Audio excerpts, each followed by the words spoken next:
तो आज हम लोग class 8 science chapter 2 microorganisms friend and foe के टॉपिक हार्मफुल माइक्रो ऑर्गेनिजम्स को पढ़ेंगे। देखो अभी तक हमने ये देख लिया है कि फ्रेंडली माइक्रो ऑर्गेनिजम्स क्या होते हैं। अब हम ये देखने वाले हैं कि कुछ ऐसे भी माइक्रो ऑर्गेनिजम्स होते हैं जो हमारे लिए हार्मफुल हो सकते हैं। कैसे हार्मफुल हो सकते हैं, तो इसको हम अलग अलग पॉइंट की मदद से इस वीडियो में समझेंगे। तो देखो सबसे पहले disease causing micro organisms in human. तो देखो कुछ ऐसे भी माइक्रो ऑर्गेनिजम्स होते हैं, ठीक है, कुछ ऐसे डिजीज कॉजिंग माइक्रो ऑर्गेनिजम्स होते हैं जिनकी वजह से ह्यूमन बीइंग मतलब हम लोग को, प्लांट को, एनिमल को क्या हो सकती है, अलग अलग टाइप की बीमारियां हो सकती है। और ऐसे ही माइक्रो ऑर्गेनिज्म को जिनकी वजह से हमें बीमारियां हो सकती है उन्हें हम बोलते हैं पैथोजेंस। क्या बोलते हैं? पैथोजेंस। तो पैथोजेंस क्या होते हैं? ऐसे माइक्रो ऑर्गेनिज्म जिनकी वजह से हमें बीमारियां हो सकती है। अब पैथोजन हमारी बॉडी तक पहुंचते कैसे है, ठीक है, तो देखो पैथोजन हमारी बॉडी में पहुंचते हैं और एंटर कैसे करते हैं? एयर के थ्रू, ठीक है। हमारे आसपास के एनवायरनमेंट में माइक्रो ऑर्गेनिजम्स प्रेजेंट रहते हैं, ठीक है, और कुछ ऐसे माइक्रो ऑर्गेनिज्म भी होते हैं जिनकी वजह से हमें बीमारियां हो सकती है, मतलब वो होते हैं पैथोजेंस, और वो एयर के थ्रू हमारी बॉडी में एंटर कर जाते हैं। वाटर के थ्रू एंटर कर सकते हैं हमारी बॉडी में, और हमारे फूड के थ्रू भी ये एंटर कर सकते हैं। फूड के थ्रू कैसे कर सकते हैं, तो इसको हम आगे समझेंगे अभी। अब देखो, अब डिजीजेस भी दो टाइप की होती है, एक होती है कम्युनिकेबल डिजीज, एक होती है नॉन कम्युनिकेबल डिजीज। अब कम्युनिकेबल डिजीज क्या होती है, तो देखो सपोज करो एक पर्सन ए है, ठीक है, इसको कोई एक पर्टिकुलर डिजीज है, ठीक है, ये बीमार है। अब इसके पास एक हेल्दी पर्सन रह रहा है बी, ठीक है, एकदम हेल्दी, एकदम भला चंगा है, लेकिन इस ए पर्सन की वजह से ये बी पर्सन भी बीमार पड़ जा रहा है, मतलब ये जो ए पर्सन को बीमारी थी वो बी को भी फैल गई है। तो ऐसी बीमारियों को हम बोलते हैं कम्युनिकेबल डिजीज। तो कम्युनिकेबल डिजीज क्या है? ऐसी माइक्रोबल डिजीज, मतलब ये भी माइक्रो ऑर्गेनिज्म की वजह से ही फैलती है, लेकिन अब अगर ये एक इन्फेक्टेड पर्सन को हो जाए तो ये इन्फेक्टेड पर्सन से एक हेल्दी पर्सन को फैल सकती है। किसकी वजह से?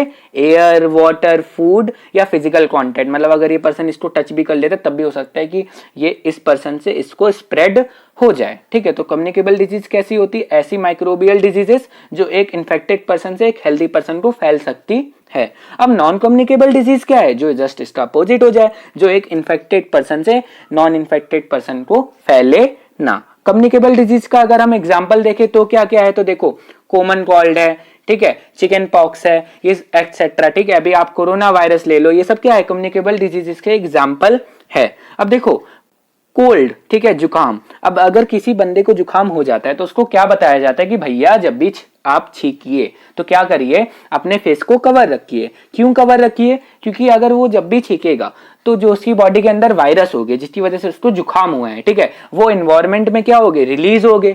अब अगर वो अपने फेस को कवर करके नहीं छींकेगा तो क्या होगा कि उसके आसपास अगर कोई हेल्दी पर्सन है, ठीक है, ये बी की तरह, तो उसको भी क्या हो जाएगा? कोल्ड हो जाएगा। इसलिए हमें बताया जाता है कि जब भी छींकिए तो मुंह पे हाथ रख के छींकिए। तो कम्युनिकेबल डिजीज हमने समझ लिया।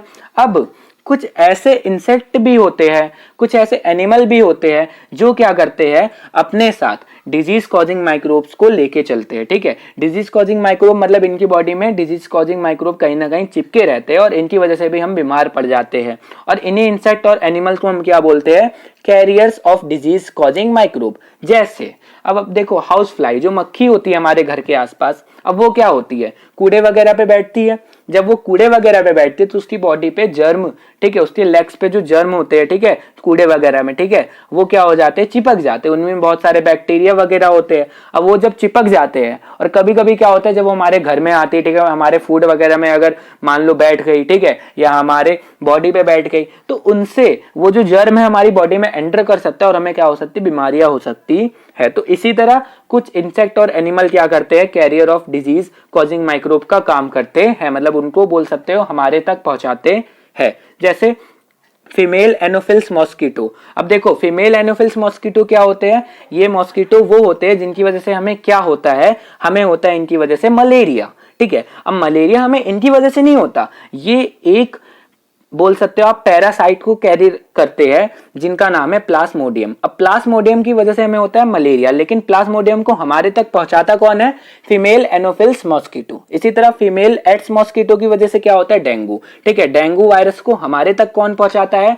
फीमेल एड्स मॉस्किटो, मतलब ये अपने साथ इनको कैरी करते हैं और हमारे तक पहुंचाते हैं। तो देखो कुछ ऐसे इंसेक्ट और एनिमल होते हैं जिनकी वजह से डिजीज कॉजिंग माइक्रोब हमारे तक पहुंचते हैं और बीमारियां फैलती है। तो अब हम इन्हें कैसे कंट्रोल कर सकते हैं? How can we control the spread of malaria और डेंगू? ठीक है, मतलब सिंपल भाषा में बोले तो ये जो इंसेक्ट वगैरह की वजह से बीमारियां फैलती हैं, इनको हम कैसे कंट्रोल कर सकते हैं? तो देखो, इसके लिए हम क्या कर सकते हैं, हमें अपने घर के आसपास क्या रखनी चाहिए? सफाई। ठीक है, और हमें अपने घर के आसपास गड्ढों में पानी नहीं भरना चाहिए। ठीक है, ना भरने देना चाहिए। क्यों? क्योंकि अगर हमारे घर के आसपास पानी भर जाएगा गड्ढों में, तो देखो पानी में किसकी जन्म होता है? कौन बढ़ते हैं? मच्छर बढ़ते हैं। और अगर मच्छर मतलब मॉस्किटो बढ़ेंगे तो उनसे क्या बढ़ेगी? बीमारियां बढ़ेगी। तो इसलिए हमें घर के आसपास पानी नहीं भरने देना चाहिए। ठीक है, आसपास हमें क्या रखनी चाहिए? साफ सफाई रखनी चाहिए। तो इससे क्या होगा? हम इन सब से बच सकेंगे। इसके अलावा कुछ ऐसे भी माइक्रो ऑर्गेनिज्म होते हैं जिनकी वजह से अलग अलग टाइप के एनिमल्स को भी क्या हो जाती है? अलग अलग टाइप की बीमारियां हो जाती है। जैसे एक एंट्रैक्स नाम की एक डिजीज होती है जो एनिमल्स को हो जाती है माइक्रो ऑर्गेनिज्म की वजह से।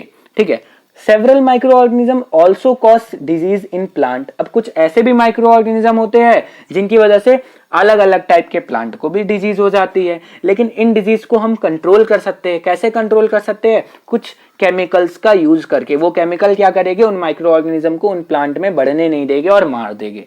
और अगर हम ये केमिकल यूज नहीं करेंगे तब क्या होगा? तो देखो, अब हमारे जो क्रॉप्स वगैरह है, ठीक है, मान लो एक किसान ने बहुत मेहनत की, खूब पसीना बहाया, ठीक है, और उसने फसल अपनी उगाई। अब उस फसल पे अगर माइक्रो ऑर्गेनिज्म ने हमला कर दिया और उसने अगर इन सर्टेन केमिकल का यूज नहीं किया, तो उसकी जो मेहनत है वो पूरी बर्बाद हो सकती है। हो सकता है कि उसने जितना प्रोडक्शन सोचा हो उतना प्रोडक्शन ना आए, उसकी फसल पूरी बर्बाद हो सकती है। तो इसलिए हमें इनसे बचने के लिए कुछ सर्टेन केमिकल्स वगैरह, पेस्टिसाइड वगैरह को यूज करना पड़ता है। अब नेक्स्ट आता है फूड पॉइजनिंग। तो देखो, मैंने आपको बताया था कि कैसे माइक्रो ऑर्गेनिज्म हमारा फूड खराब करते हैं, मैं आपको बताऊंगा। तो देखो कैसे करते हैं।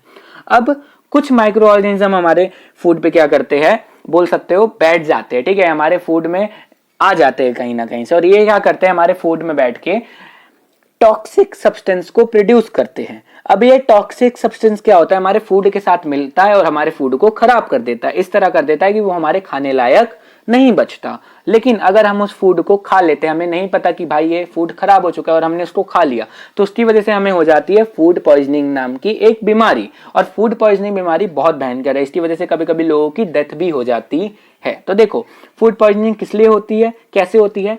It is due to consumption of food spoiled by some micro organism. मतलब ऐसे फूड को हम खा लेते हैं कभी कभी जिसको किसी माइक्रो ऑर्गेनिज्म ने पूरा स्पॉइल कर दिया हो। कैसे? तो माइक्रो ऑर्गेनिज्म हमारे फूड में कभी कभी ग्रो हो जाते हैं और वो क्या करते हैं? हमारे फूड पे ग्रो होके टॉक्सिक सब्सटेंस को प्रोड्यूस करते हैं, और ये टॉक्सिक सब्सटेंस हमारे फूड में मिल जाते हैं और जिनकी वजह से हमारा फूड पॉइजनस, जहरीला हो सकता है। तो देखो, हमने यहाँ पे ये देख लिया कि हार्मफुल माइक्रो ऑर्गेनिजम्स क्या होते हैं। अब देखो, अगर अच्छे से समझ आ रहा है ना, तो यार वीडियो को लाइक करो एंड चैनल को सब्सक्राइब कर दो। ठीक है, मिलते हैं नेक्स्ट पार्ट में।